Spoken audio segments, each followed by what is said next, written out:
2 years ago, I started my journey into the world of hacking, and today I'm a pro hacker with numerous successful projects under my belt and the ability to hack passwords, computers, and even mobile phones. But I'm not the only one doing this. Pro hackers are making waves all over the internet, pulling off incredible feats and earning significant recognition. Just take a look at this hacker, and of course, this hacker. After watching this video, you'll have the exact blueprint I used to become a pro hacker. I'll give you the entire formula, the skills you need, the tools you should use, and how to practice the best way. But for this to work, you need to watch this video all the way to the end. You can't skip any steps. Most people are lazy and skip the boring parts, which is why most aspiring hackers fail. Ethical hacking is still a highly in-demand field because not many people put in the work that it takes. Some backstory: I started my hacking journey with no idea what I was doing. I dabbled in random techniques and tools just hoping for the best. Don't do this. I had several failed attempts before I found my path. So to save you some headache, I created this guide with all the steps that go into becoming a pro hacker that actually make a ton of money. Before I jump into the juicy stuff, I need to make a disclaimer. This video solely focuses on teaching ethical hackers and security professionals about the best way to become a pro hacker. Black hat hacking is highly discouraged and can result in serious legal consequences. How to start learning? No need to reinvent the wheel here. Instead, go with proven resources that people are already using to learn hacking. If you're serious about getting into the field, you should start with the fundamentals. That means learning what networks are and how they work, being able to work on Windows and Linux, and interacting comfortably with the command line interface. That is the bare minimum. Afterwards, you can start looking at programs like TryHackMe or HackTheBox. Those will give you a good starting point. Learn the important well-known ports and services. Learn how to enumerate them and how to potentially exploit them. After that, it depends on what you want to do specifically. You will most certainly not use all of the techniques above, no matter where you end up. Cybersecurity is a big field, and you won't be doing everything. Instead, you'll be specializing. If you're looking to be on the offensive side, you're looking at pen testing or red teaming. On the other end of the spectrum, we have DFIR, digital forensics, and incident response and blue teaming. Go to platforms like Udemy, Coursera, and YouTube to see what courses and tutorials are popular. Most successful hackers start with foundational courses in computer science, networking, and cybersecurity. You could start with other resources, but make sure you learn some basics like networking and get some hands-on experience with Unix systems. Most hackers use Kali Linux as their operating system, and that's a great choice if you want a lot of hacking tools ready to go out of the box. Avoid resources that are outdated or have poor reviews. For example, if you start with a course that hasn't been updated in years, you might miss out on the latest techniques and tools. All the pro hackers I showed you earlier use a variety of tools to perform their tasks, and it's not only about having the tools, it's about knowing how to use them effectively. When you're hacking, you need to be familiar with both offensive and defensive tools. Offensive tools include things like Metasploit, Nmap, and Wireshark. Defensive tools include firewalls, intrusion detection systems, and antivirus software. So having a good understanding of these tools makes it all a lot easier. And no, you don't need to buy expensive software. You can start with free and open source tools that are just as powerful if you know how to use them. First, you want to familiarize yourself with some essential tools. Try to be a bit creative here. Don't just stick to the basics. Explore new tools and techniques that can give you an edge. Then you want to head over to platforms like GitHub, download the tools, and start experimenting with them. The reason we're using GitHub is because it's free and has a vast repository of tools and resources. This is without a doubt the most important thing when it comes to becoming a pro hacker. You can have all the knowledge and tools, but if you don't practice, you won't get anywhere. I spent countless hours practicing on platforms like HackTheBox, TryHackMe, and CTFs, or Capture the Flag competitions. These platforms provide real-world scenarios where you can test your skills, so spend time practicing. Sometimes you'll see a simple challenge taking hours to solve, but that's part of the learning process. Go search up these platforms and see what challenges are available. I've seen that challenges related to web application security, network security, and reverse engineering can be really useful to train on. I know it can be difficult to get started and just not knowing where to begin. That's why I have created the Ultimate Hacker's Cheat Sheet. It's a list of the most popular tools and the commands you need to learn first, along with examples on how to use them. So make sure you check that out in the comments to get a head start on your hacking journey. Once you've mastered the basics and intermediate levels of hacking, it's time to dive into advanced exploitation techniques. These are the skills that separate the good hackers from the great ones. One of the most powerful techniques is buffer overflows. Understanding how to exploit buffer overflows can give you access to systems that are otherwise secure. To learn this, you can refer to books like Hacking: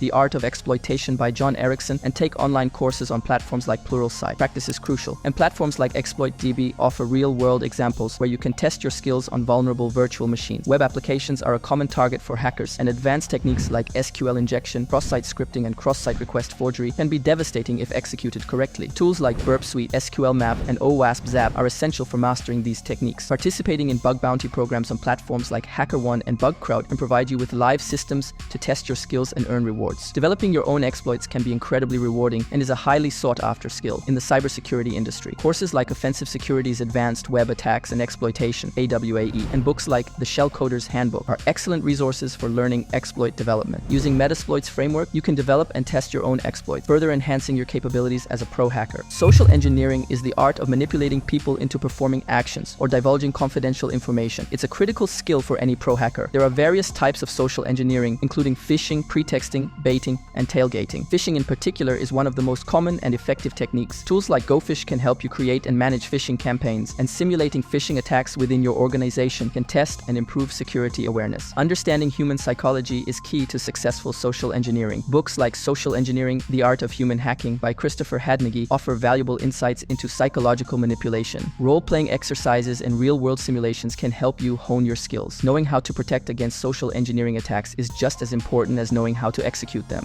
As more organizations move their infrastructure to the cloud, understanding cloud security and exploitation techniques has become increasingly important. Cloud environments such as Amazon Web Services, Microsoft Azure, and Google Cloud Platform have unique security challenges and vulnerabilities. One of the first steps in cloud security exploitation is understanding the shared responsibility model, which delineates the security responsibilities of the cloud provider and the customer. Tools like AWS CLI, Command Line Interface, and Azure PowerShell are essential for interacting with cloud environments. These tools allow you to manage cloud resources, configure security settings, and automate tasks. Learning how to use these tools effectively can help you identify misconfigurations and vulnerabilities in cloud environments. Another critical aspect of cloud security exploitation is understanding identity and access management. IAM misconfigurations are a common vulnerability in cloud environments. Tools like Prowler for AWS and Scout Suite for multi-cloud environments can help you audit IAM policies and identify potential security issues. By mastering these tools, you can exploit IAM misconfiguration to gain unauthorized access to cloud resources. One of the most crucial aspects of becoming a pro hacker is understanding the legal and ethical boundaries. You need to know what is legal and what isn't. Ethical hacking involves getting permission before you test any system. Always have a signed agreement or contract before you start any penetration testing. Familiarize yourself with laws like the Computer Fraud and Abuse Act in the United States, or similar laws in your country. Violating these laws can lead to severe penalties, including imprisonment. Remember, the goal is to improve security, not to exploit vulnerabilities for personal gain. Hacking is a constantly evolving field, and one of the best ways to stay updated is by joining a community of like-minded individuals. Communities like Reddit's r/NetSec, Stack Exchange's information security community, and Discord servers are great places to start. That's why I have made a dedicated Discord server where new and pro hackers can discuss and ask questions, so make sure you join that community as well. These communities provide a platform to share knowledge, ask questions, and get feedback on your work. They can also be a great source of motivation and support. Networking with other hackers can open up opportunities for collaboration, learning, and even job offers. This step is probably the most important one. As you gain more skills and experience, start building a portfolio of your work. This can include write-ups of challenges you've solved, tools you've developed, or vulnerabilities you've discovered. Don't underestimate this step, it's really valuable. A well-documented portfolio can be a powerful tool when applying for jobs or freelance gigs. It shows potential employers or clients that you have practical experience and a deep understanding of hacking. You can use platforms like GitHub to host your projects and write-ups. Make sure to keep your portfolio updated with your latest work. The field of hacking is always changing, with new vulnerabilities and techniques being discovered all the time. To stay ahead, you need to commit to continuous learning. Follow cybersecurity blogs, attend conferences, and take advanced courses to keep your skills sharp. Certifications like Offensive Security Certified Professional, OSCP, and others can also add credibility to your skills and knowledge. But don't worry about that in the beginning. Remember, the journey to becoming a pro hacker doesn't end. It's a continuous process of learning and adapting. That's it for today. I also have a lot of other hacking tutorials. Here's one on screen on how to learn hacking fast. Happy hacking!